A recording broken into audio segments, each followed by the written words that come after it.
your second or third time at this facility itself, so it's really good to have you here. I am joined by my caucus colleagues, Quinder Gahir, Sven Spengeman, Richie Valdez, and Peter Fonseca, along as with Minister Chan, Mayor Cho, sorry Stan, Minister Cho, Mayor Crombie, and many of my provincial colleagues and City Council. Thank you all for being here.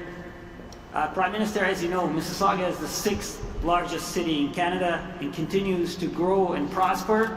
I want to give a shout out to the workers of My Way and Transit Mississauga for their hard work during the COVID pandemic.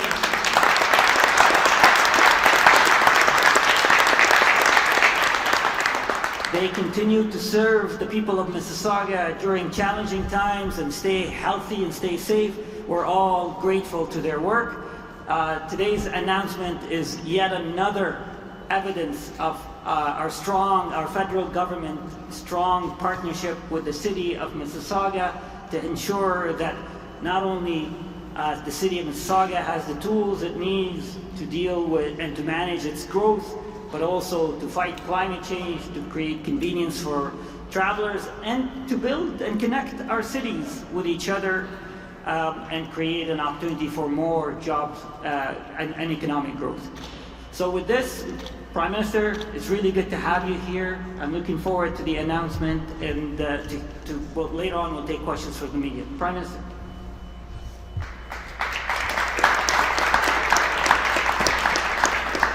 Thank you, Omar. It is always so good to be back here in Mississauga. Glad to be, as Omar pointed out, joined by our great team here in Mississauga, Peter, Sven, Richie, and Iquinder. But speaking of great teams and strong voices for Mississauga, such a pleasure to be back here with you, Mayor Crombie. Bonnie, you've been such an extraordinary leader and advocate for Mississauga in general, but specifically for transit. So the announcement we're making today is outstanding. And Stan, Minister Cho, great to have you here with us. One of the things we've seen through this pandemic is that it is such a good sign for all citizens when you have three orders of government working seamlessly together on delivering for their citizens. And anytime I can stand here with friends from the municipal level and the provincial level, as well as us from the federal level, we know it's a good day. And this is a good announcement we're about to make. But before I get into that, I do want to say a few words on the situation in Ukraine.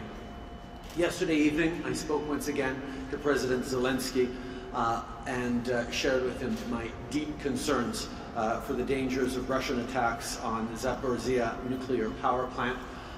Obviously, we need to see great care taken and a de-escalation of violence in general in Ukraine, but specifically around nuclear power plants. That would be a compounding level to this crisis and problem that nobody wants to see, and we certainly hope that will be the case moving forward.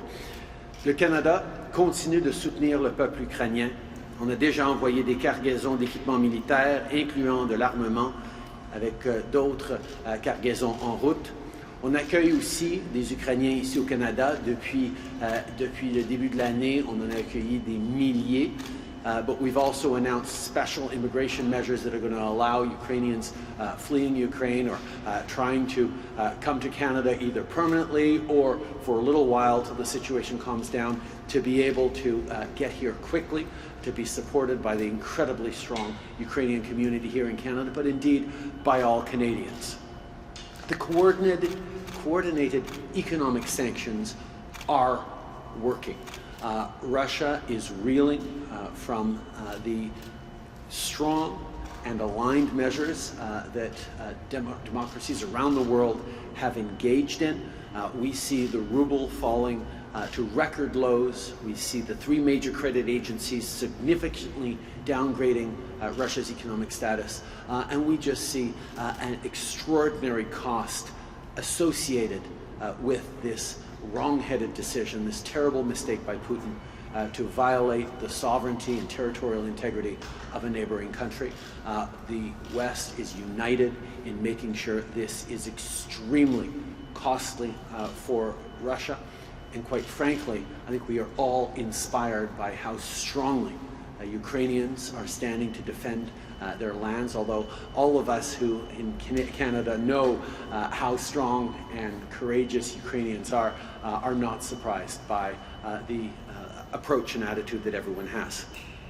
Next week, I'll be traveling to the United Kingdom, to Latvia, to Germany and Poland to meet with partners and allies. Of course, be discussing how to continue to support Ukraine, how to strengthen democratic values around the world, and how to stand up even more for democracy, to stand against Russian aggression, and to work very hard on combating the kind of disinformation and misinformation that we know is a facet of day-to-day life these days, but a particularly strong facet of this conflict, this war in Ukraine. We're also going to be obviously talking with our allies in Europe about economic recovery, about fighting climate change, about being there to create inclusive growth for people, which segues nicely into this announcement we're making today. Great pleasure to be back here in this center in Mississauga to talk about transit once again, because we know how important transit is to Canadians, but particularly people living in the GTA. It's about quality of life. It's about spending less time on the road, stuck in traffic, more time doing the things you love, being with your family, going to soccer games, not wasting time in transit. It's about cleaner air and a better future for our kids. That's why, since 2015, we've been huge believers and partners in massive transit investments across the country, and that's what we're going to continue to do. We've worked for many years now extremely closely with leaders in Mississauga, particularly with Mayor Crombie, and this morning I'm very pleased that we have more great news to share. Our government will be investing over $271 million for transit in Mississauga, which will mean 358 new hybrid buses to replace old diesel vehicles, which is less pollution and a better ride for thousands upon thousands of people. It'll be faster bus routes, including a new rapid route on Dundas Street, so buses don't get stuck in traffic. And of course, as we engage in these construction and new projects, this will create good middle-class jobs across the region. But this will also mean real results for real people, like Yumna, who's a student, who's going to be able to get faster and easier to school or to Square One. Or parents, like Stephanie, who's raising her family here, wanting cleaner air and a brighter future for her two kids. Depuis 2015, nos investissements historiques dans le transport collectif partout au pays font une vraie différence dans la vie des gens. On reste concentré sur les priorités des Canadiens, des emplois pour la classe moyenne, un environnement propre et une économie forte. Merci de votre attention. Je suis très heureux maintenant de céder la parole au ministre Trudeau. Stan, up to you.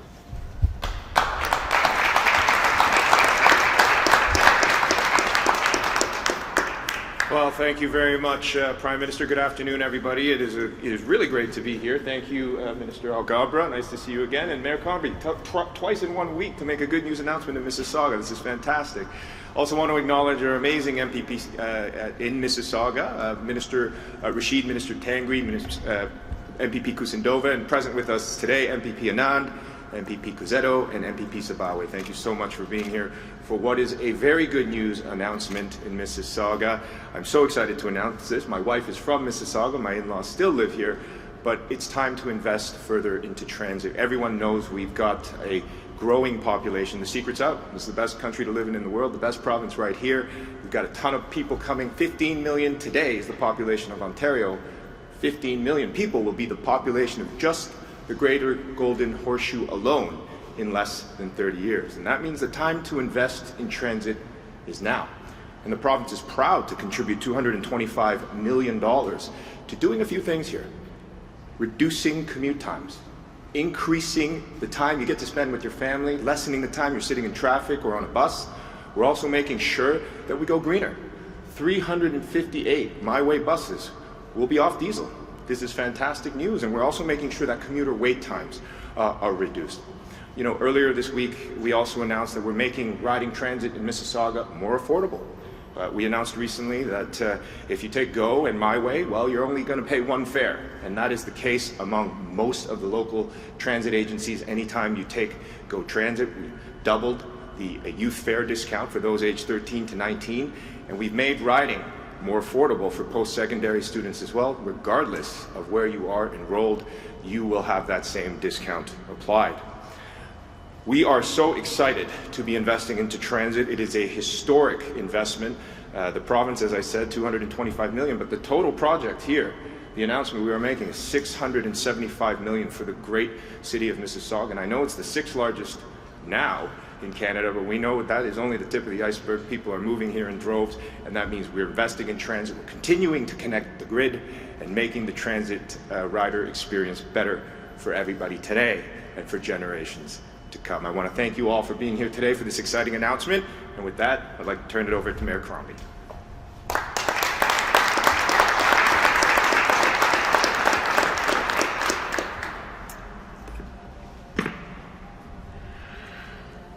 Bonjour tout le monde. Good afternoon. Welcome. Thank you for joining us. Prime Minister, always a delight to see you. And let me say, as a Canadian of Polish and Ukrainian heritage, how proud I am of you and the sanctions, the measures that you have imposed, as has the free world. So thank you, Prime Minister. So this is another very big day for Mississauga, and I can barely contain my elation and excitement. It's big for our residents, for our future, and I think my councillors will agree. I want to thank Councillor Stephen Dasco from Ward 1 for joining us today, and Councillor Chris Fonseca from Ward 3, who is also with us today, in addition to, of course, our Prime Minister, Minister Alghabra, who continues to deliver for Mississauga. Minister Alghabra, I truly want to thank you as well. And Minister Cho, as he's told you, this is the 2nd announcement we've made together this week.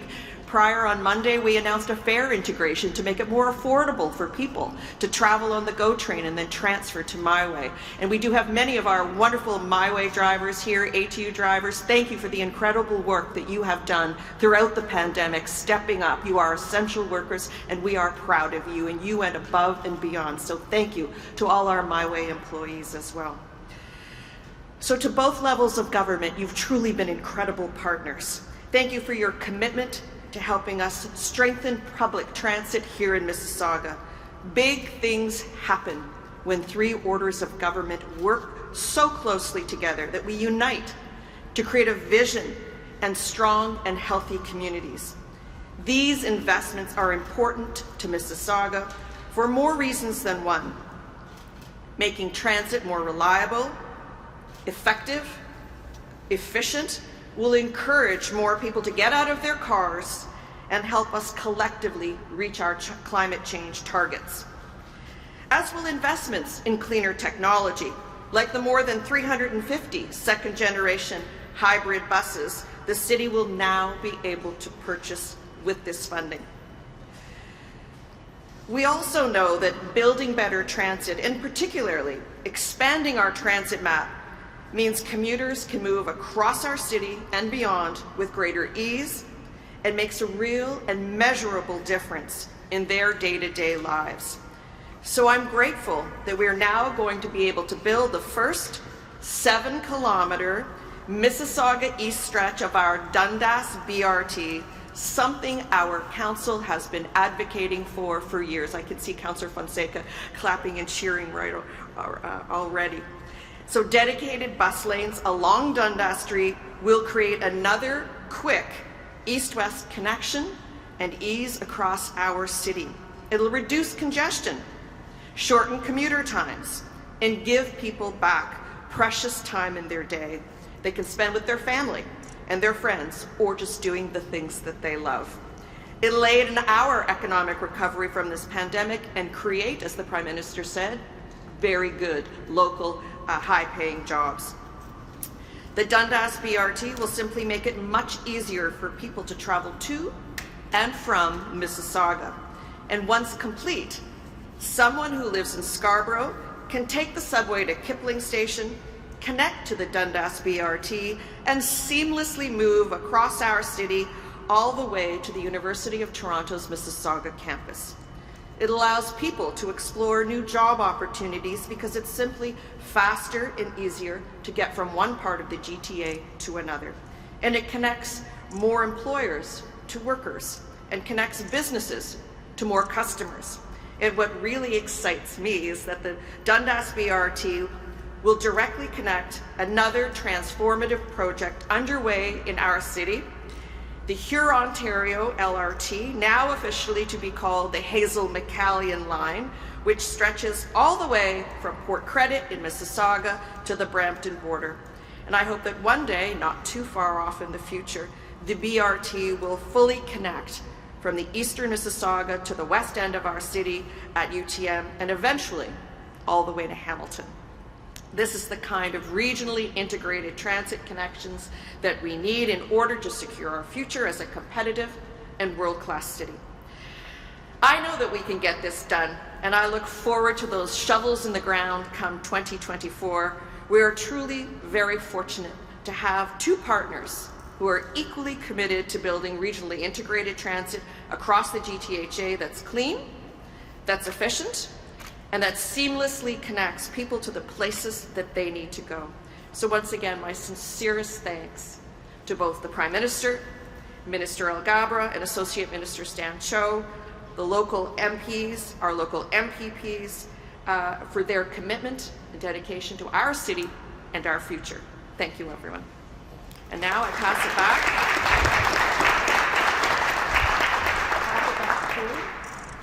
it back to Minister Alghabra. Thank you very much, Mayor Crombie. Thank you, Prime Minister. Thank you, Minister Cho.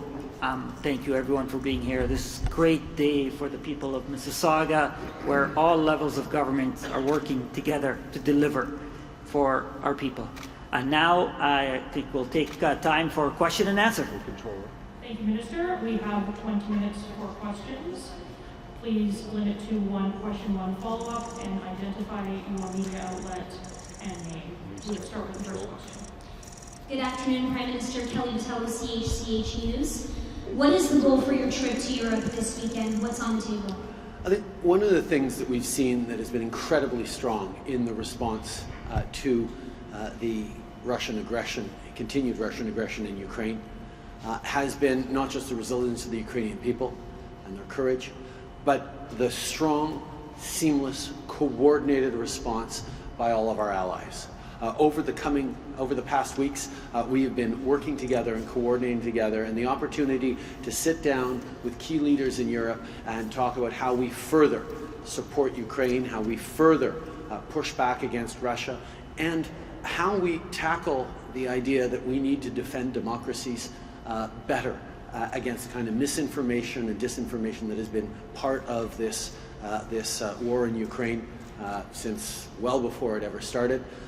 At the same time as, of course, we're going to be talking about the things that we're working on together, whether it's economic recovery, inclusive economic growth, or the fight against climate change. Lots to do this week with allies in Europe, and I'm looking forward to it.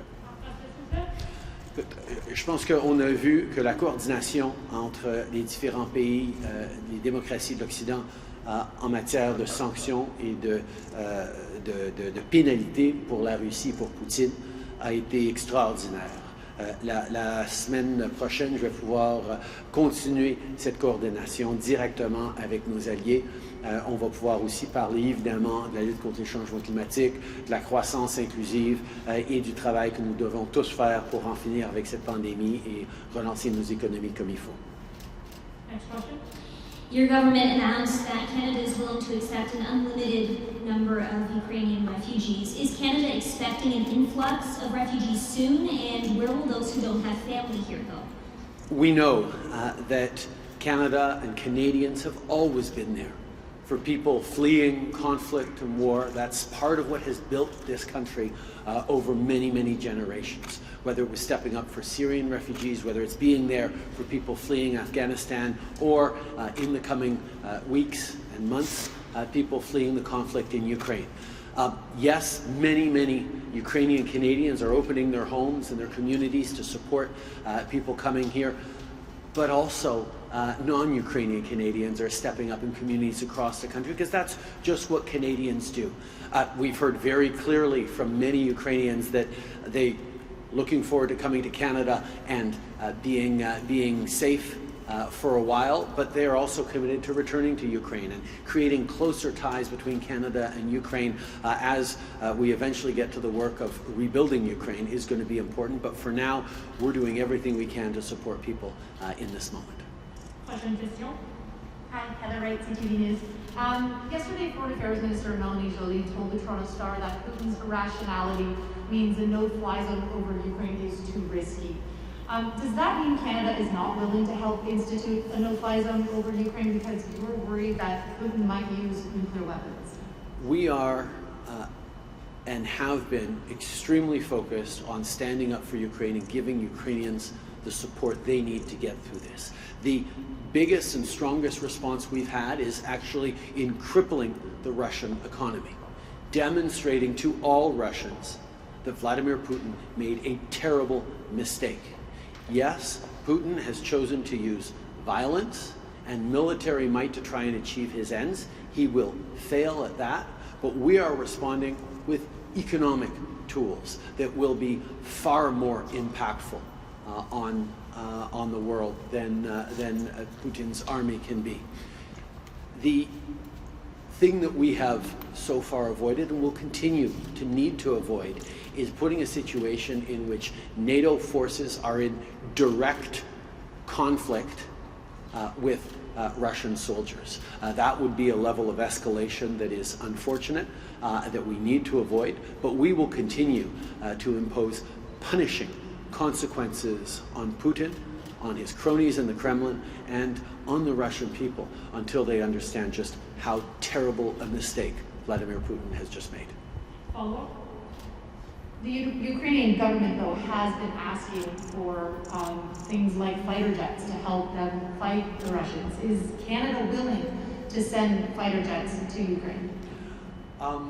The Ukrainian military is trained up on Soviet-style MiGs and fighter jets that Canada simply does not have.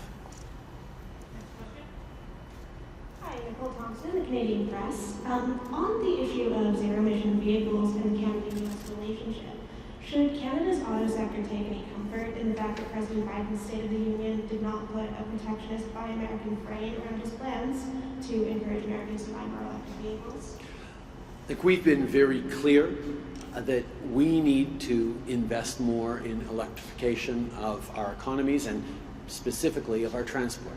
That's why part of this announcement is for hybrid buses that can be converted to full electric in due course. We know that that's a key part of moving forward. We also have demonstrated with significant investments in by automakers here in Canada that we are an important partner in creating zero-emission vehicles.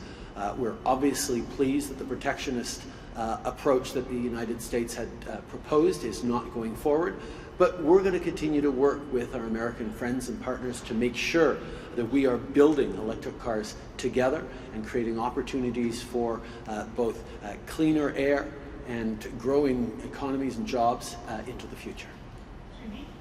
And the White House today is detailing their plans and strategies for President Biden's more aggressive Buy American approach to federal procurement, including a 75% domestic content threshold by 2029. Does the exemption agreement that we reached in 2010 still apply, or will it have to be renegotiated? And if so, do you expect it to be more difficult now than it was 12 weeks ago? From the very beginning, we have been very clear in the level of which our economies are integrated, our people work together and prosper together. That was the crux of the argument against the previous extremely protectionist administration, in which we successfully renegotiated NAFTA in a way that is extraordinarily beneficial to Canada. We saw, even as recently as the occupations and blockades that shut down the Ambassador Bridge, Americans suddenly realized that, oh my gosh, we are extremely integrated.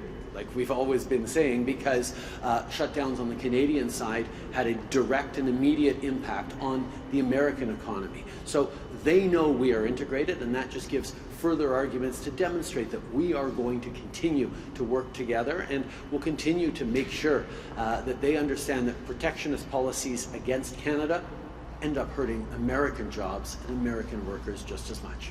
Next question. Khalid Salama, my second home TV and Canadian News. Prime Minister, right here in Canada and right here in Ontario, you have the best automotive manufacturing facilities. And yet, we can't have our own brand of e-cars. Why we are lagging behind?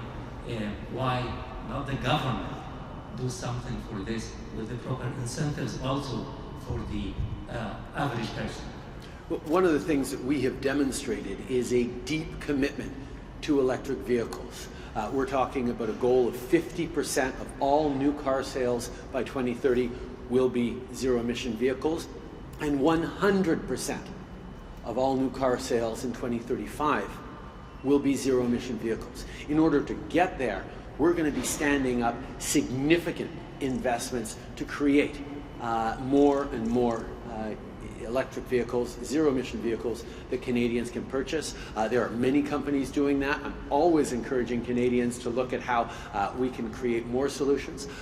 We are also investing in critical minerals paths to create batteries from the nickel, cobalt, lithium we have here in Canada as well. That's an important part of Made in Canada solutions. But as I said in the answer to the previous question, we've been building cars together with the United States for over 50 years now. We're going to keep working together with our closest partners to make sure that we're getting the best possible products for Canadians at the best possible prices as we work to clean our air and grow our economies. Prime Minister, when was the last time you paid for your own gas on the pump, and what do you think about the current gas prices, and how can you protect us from this gouging rate? I think we're all concerned about the global instability that the war in Ukraine has created. Coming on an inflation crisis has been compounded by the path out of COVID. We have been there for Canadians. We made a straightforward promise to Canadians from the very beginning of this pandemic crisis that we would have people's backs. And that's exactly what we've been doing, either with this announcement that's going to make it easier to get from home to work here in Mississauga, whether it's the investments in childcare that are making a huge difference across the country, and we're very hopeful about seeing childcare costs for families here in Ontario decrease in the coming months if we move forward on that agreement. We've stepped up for seniors, we've stepped up for young people. We will continue to be there to have people's backs, even as we struggle with a global inflation crisis because of COVID that is putting extra costs on families. We'll continue to be there for Canadians. Last question. Lorenda Redikoff with CBC News, and I'm looking for a response in both English and also French. You mentioned the nuclear threat off the top. How worried are you right now about the possibility of a nuclear war, and what are you doing to get ready for that possibility? Canada obviously made a choice many decades ago to not develop nuclear weapons, and I think that's something that Canadians are rightly proud of. But at the same time, alongside our NATO partners, we take very seriously and have always taken the responsibility to move towards nuclear disarmament and indeed to keep all people on this planet safe from the threat of nuclear war. We condemn wholeheartedly the musings of the Russians about nuclear as potential options. We know that we need to solve this together. We need to end the fighting in Ukraine. We need to restore territorial integrity and sovereignty. And the way we are doing that is by demonstrating that Vladimir Putin made a terrible mistake in choosing to overturn decades of peace and stability, of respect for territorial integrity and sovereignty, principles that bind all nations together through the United Nations. Nous sommes évidemment très préoccupés par les menaces de Vladimir Poutine, mais je peux rappeler aux gens que le Canada a toujours été là pour encourager les gens à se désarmer, à éviter évidemment la guerre nucléaire. Nous allons continuer d'être là pour démontrer que Poutine a fait une erreur fondamentale en voulant violer l'intégrité territoriale de l'Ukraine. Et nous allons continuer de travailler pour la paix et la stabilité en Europe et partout dans le monde. Will the conflict in Ukraine prompt you to boost the defense spending to NATO like we've seen from other countries? Canada has always been a strong contributor to NATO, whether it's leading the battle group in Latvia, whether it's our presence elsewhere around the world. Canada has always stepped up in every NATO mission, and we will continue to. At the same time, we're making significant investments in NORAD and protecting North American strategic defense. We will continue to be strong partners to NATO and to the world in keeping people safe and creating opportunities for all. Nous avons toujours été un membre très fort de l'OTAN. Nous avons toujours été là dans les différentes missions. On est en train de mener le groupe en Lettonie pour tenir la côte est de l'Europe. Nous allons toujours être là pour l'Europe et pour l'OTAN, et nous allons continuer de faire des investissements. Il y a quelques années, on a annoncé des augmentations de 70% à nos dépenses militaires pour s'assurer que nos soldats et nos troupes aient les équipements dont ils ont besoin. On va continuer de faire les investissements nécessaires.